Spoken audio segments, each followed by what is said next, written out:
Success does many things to people. To me, it brought about not only accomplishments, but it brought about pride. Every home Alan Youngblood built, he built well. I would look at myself and think that these accomplishments were absolutely all mine. Never even imagined that possibly in the background, there could have been a God who was directing my life. Alan ran a successful business constructing multi-million-dollar commercial buildings and luxury mansions, and everyone knew not to cross Alan Youngblood. I became a person of anger, explosive, almost to the point of danger sometimes. Anger became the thing that ruled my life in so many ways. It gave me power. It gave me position.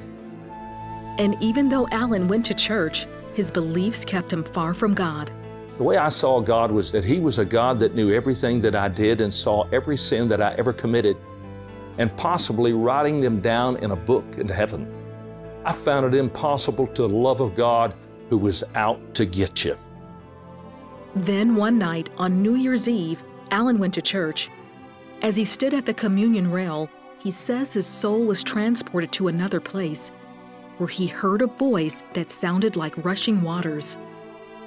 The scripture came to me, and it says, if you say you love God and you hate your brother, you are no more than a liar and a murderer. At that moment, he repented of his sins and experienced the forgiveness of God, something he had never really felt before. Alan was then carried away to a beautiful city with a gate made of pearl. But when I walked through those gates, my mind could not even conceive what I would see. Have we read about the streets of gold? Yes, but they were different. They were suspended like a mighty highway with no visible means of suspension.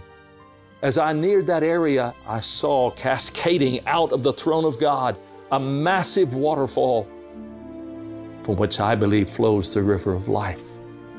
Then Alan says he saw a friend named Jerry. Jerry had died years earlier in a fiery plane crash, but here in his vision, Jerry appeared normal, wearing a blue suit.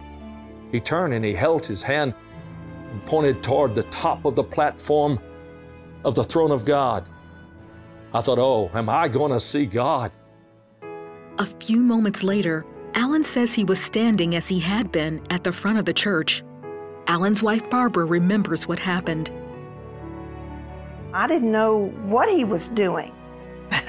It was, troubled me. I thought, oh my goodness, this is embarrassing. He's gone to sleep.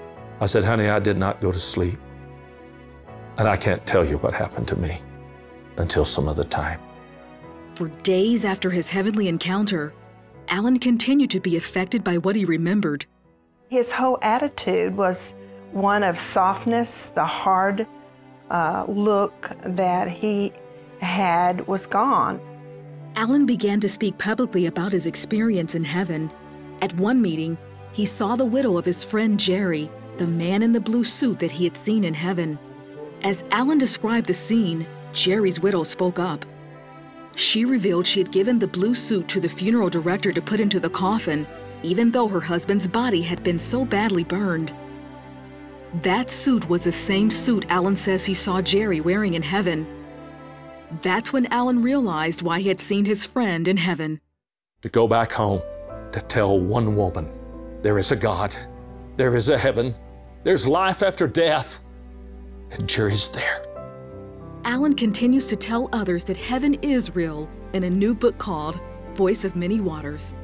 God's greatest desire is that you know who He is and how He is and how much He loves you.